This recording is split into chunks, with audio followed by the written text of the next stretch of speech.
संसदात्मक व्यवस्था। भारत में संसदीय व्यवस्था को ब्रिटेन से ग्रहण किया गया है। संसदीय शासन में कार्यपालिका अपने कार्यों के लिए व्यवस्थापिका के प्रति उत्तरदायी होती है। यूके ने वेस्टमिनिस्टर संसदीय प्रणाली को विकसित किया है। लोकतांत्रिक गणराज्य, जिसका अभिप्राय है कि भारत का राष्ट्र प्रमुख वंशानुगत न होकर जनता द्वारा प्रत्यक्ष या अप्रत्यक्ष रूप से निर्वाचित होगा। मौलिक अधिकार। भारतीय संविधान द्वारा नागरिकों को कुछ मौलिक अधिकार भी प्रदान किए गए हैं जो व्यक्ति के व्यक्तित्व के विकास के लिए आवश्यक है तथा जो सरकार के मनमानी पर रोक लगाते हैं। मौलिक अधिकार राज्य के विरुद्ध नागरिकों को दावे हैं, ठीक है, सबको बांध के रखता है। नीति निर्देशक तत्व। नीति निर्देशक तत्वों को न्यायालय के माध्यम से प्रवृत्त नहीं कराया जा सकता। उच्च न्यायालय से जो इसमें है उसी का यूज कर सकते हैं, न्यायालय नहीं जा सकते। किंतु इसे देश के शासन के लिए मूलभूत समझा जाता है। नीति निर्देशक तत्वों की संकल्पना आयरलैंड के संविधान से ग्रहित है। मूल कर्तव्य रूस से लिया गया है। भारतीय संविधान नागरिकों अधिकारों को प्रदान करने के लिए साथ साथ उनके राष्ट्र के प्रति कुछ कर्तव्यों का भी निर्धारण करता है। पंथ निरपेक्ष राज्य। हम किसी के भी धर्म को बाध्य नहीं कर सकते।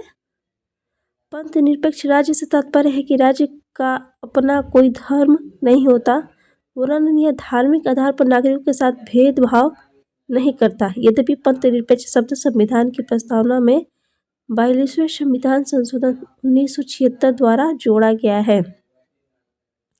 एकीकृत स्वतंत्र एवं निष्पक्ष न्यायपालिका। एकीकृत से तात्पर्य है कि न्याय व्यवस्था में सर्वोच्च न्यायालय शीर्ष है। भारत में न्यायालय का एकल तंत्र केंद्र के साथ साथ राज्यों पर भी लागू होता है, अर्थात केंद्र और राज्य में न्यायिक एकरूपता पाई जाती है, जबकि अमेरिका में संघीय कानूनों को संघीय न्यायपालिका सर्वोच्च न्यायालय तथा राज्य कानूनों को राज्य न्यायपालिका उच्च न्यायालय लागू करती है। शक्ति पृथक्करण। संविधान द्वारा न्यायपालिका को कार्यपालिका तथा विधायिका से स्वतंत्र एवं अलग रखने का प्रयत्न किया गया है, ठीक है। इस हेतु अनेक प्रावधान किए गए हैं, जैसे न्यायाधीशों के कार्यकाल की सुरक्षा, न्यायाधीशों के वेतन भत्ते तथा अन्य खर्च संचित निधि पर भरे, न्यायाधीशों के कामकाज पर विधायिका में चर्चा पर रोक, न्यायिक अवमानना पर दंड देने की शक्ति, सुविधाओं में अलाभकारी परिवर्तन नहीं तथा सेवानिवृत्ति के बाद अदालत में कामकाज पर रोक, संसदीय संप्रभुता एवं न्यायिक स्वच्छता में समन्वय। भारत में संसदीय व्यवस्था ब्रिटेन से, ठीक है, जबकि न्यायपालिका की स्वच्छता का सिद्धांत अमेरिका से ग्रहण किया गया है। संसदीय व्यवस्था कहाँ से लिया गया है? तो ब्रिटेन से, जबकि न्यायपालिका की स्वच्छता का सिद्धांत अमेरिका से ग्रहण किया गया है तथा इन दोनों व्यवस्थाओं को अपनाते हुए भारतीय परिस्थितियों के अनुसार संतुलन बनाने का प्रयास किया गया है। ब्रिटिश संसद के विपरीत भारतीय संसद संप्रभु नहीं है। भारतीय संविधान द्वारा न्यायपालिका की सुरक्षता के स्थान पर संविधान की सुरक्षता को महत्व दिया गया है। अनुच्छेद 21 के संदर्भ में भारतीय संविधान में विधि द्वारा स्थापित प्रक्रिया का उल्लेख है, अर्थात संविधान में लिखित विधि सर्वोच्च है, जबकि अमेरिका में विधि सम्यक प्रक्रिया का उल्लेख है। और विधि की सम्यक प्रक्रिया क्या होगी, इसकी व्याख्या का अधिकार न्यायपालिका को है। न्यायिक पुनरावलोकन की व्यवस्था। न्यायिक पुनरावलोकन का तात्पर्य है कि न्यायपालिका कार्यपालिका तथा विधायिका के कार्यों को संवैधानिक की जांच की जा सकती है तथा संविधान के विरुद्ध पाए जाने पर न्यायालय ऐसे कार्य को अवैध घोषित कर सकता है। एकल नागरिकता। अमेरिका संविधान के विपरीत भारतीय नागरिकता को एकहरी नागरिकता प्राप्त है। सार्वभौम वयस्क मताधिकार। भारतीय संविधान द्वारा नागरिकों को बिना किसी भेदभाव के वयस्क सार्वभौम मताधिकार प्रदान किया गया है। यह अल्पसंख्यकों को अपने हितों की रक्षा करने का अवसर देता है, ठीक है, तथा कमजोर एवं पिछड़े वर्गों की लोकतंत्र में भागीदारी के माध्यम ले उनमें आशा की नई उम्मीद जगाता है। लोकतंत्र, ठीक है। आपातकालीन प्रावधान।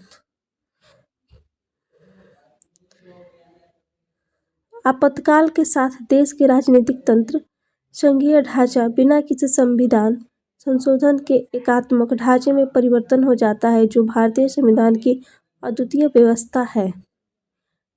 त्रिस्तरीय शासन व्यवस्था। मूल रूप से संविधान में द्विस्तरीय सरकार की व्यवस्था थी। यथा केंद्र की सरकार तथा राज्य की सरकार, किंतु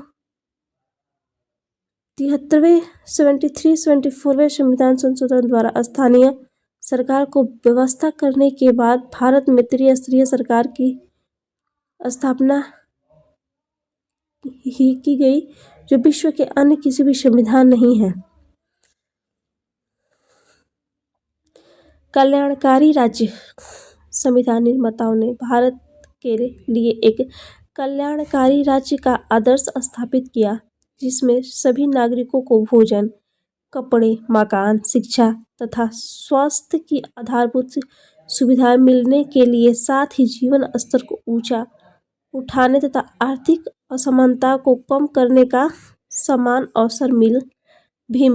सबको एक समान नीति निर्देशक तत्व में नीति निर्देशक तत्व भारत में क्यों है? सबको एक समान रखने के लिए, ठीक है।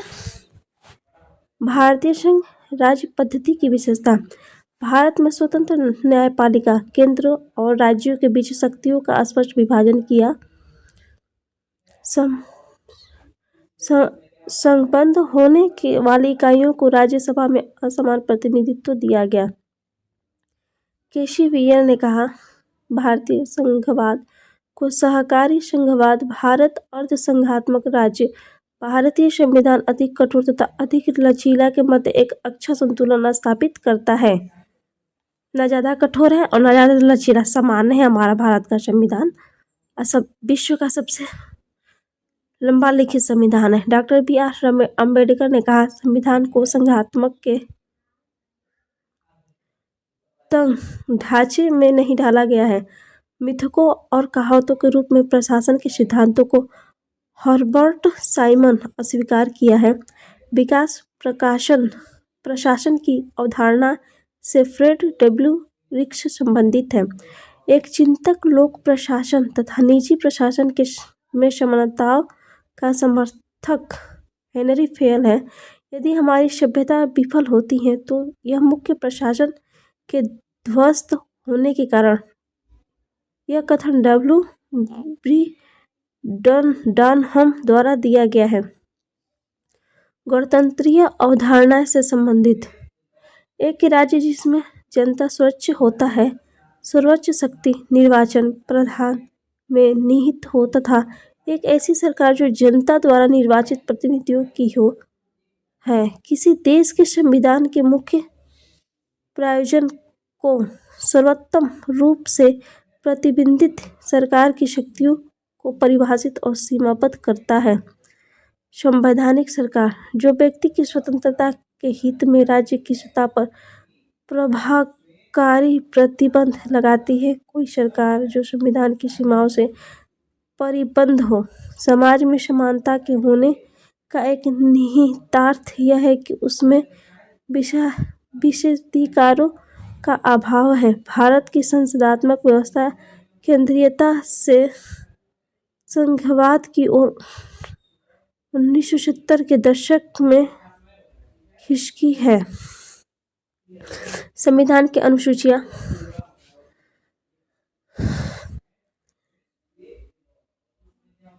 पहले संविधान में अनुसूचियाँ कितनी थी? 8 थी, बताए थे। अब उसके बाद 12 हो गई है, ठीक है, 12। प्रथम अनुसूची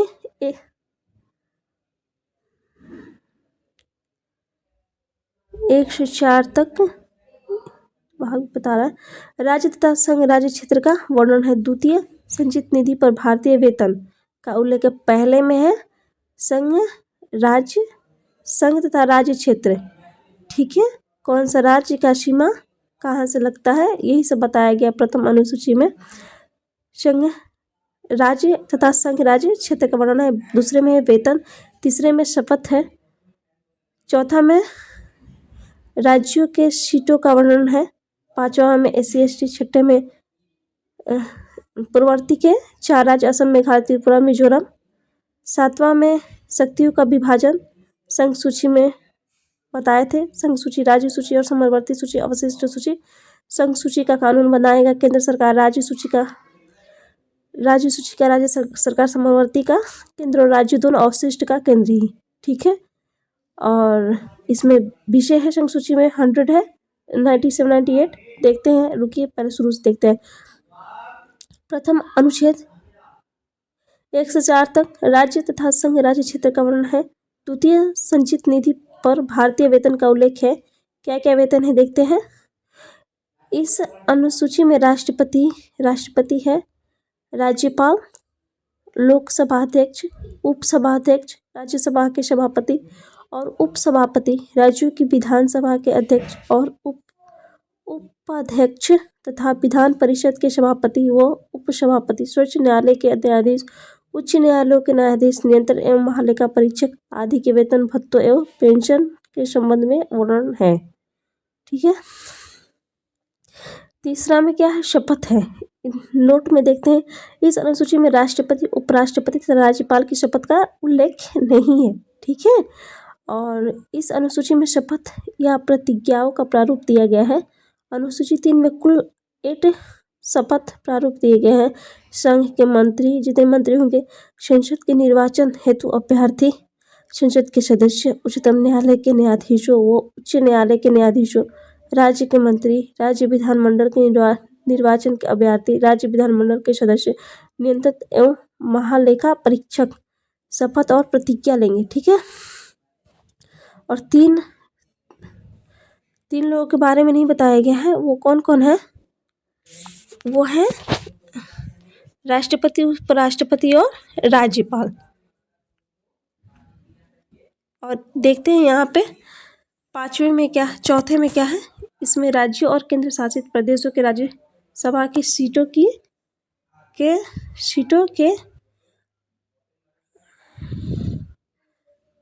के आवंटन का वर्णन है, मतलब इन सीटों का उल्लेख है। पांचवा में इस अनुसूची में अनुसूचित क्षेत्र और अनुसूचित जनजातियों के प्रशासन और नियंत्रण से संबंधित है, बताई ही थी। इसमें SC और ST का प्रावधान है। छठवां में पूर्ववर्ती के 4 राज्य असम, मेघालय, त्रिपुरा, मिजोरम के प्रशासन के बारे में उपबंध है। प्रत्येक स्वायत्त जिला परिषद में 30 सदस्य होते हैं। असम के स्वायत्त जिलों में भारतीय संसद द्वारा पारित कानून को निर्देशित करने का अधिकार राज्यपाल के पास है। 7वीं में शक्तियों का विभाजन है। इसमें अनुच्छेद 246 के द्वारा केंद्र और राज्यों के मध्य विधायी शक्तियों के विभाजन का वर्णन। ये शक्तियाँ संघ सूची, राज्य सूची व समवर्ती सूची में विभक्त है। संघ सूची में कितने विषय आइए देखते हैं। रक्षा है, विदेश, नागरिकता है, मुद्रा, बैंकिंग, जनगणना, डाक व तार विभाग, डाकघर, बचत बैंक, बीमा, जनगणना, परमाणु ऊर्जा, अखिल भारतीय सेवाएं, रेलवे, विदेशी मामले, युद्ध और शांति, अंतर्राष्ट्रीय संधि और करार, विदेशी ऋण, आयकर, बंदरगाह, संचार आदि। इन सब पे कानून कौन बनाएगा, तो संघ सूची, केंद्र सरकार। राज्य सूची में कानून बनाने का अधिकार राज्य के पास है। मूल रूप से इसमें 66 थे, लेकिन वर्तमान में प्रविष्टि की संख्या आगे पढ़ते हैं, देखते हैं।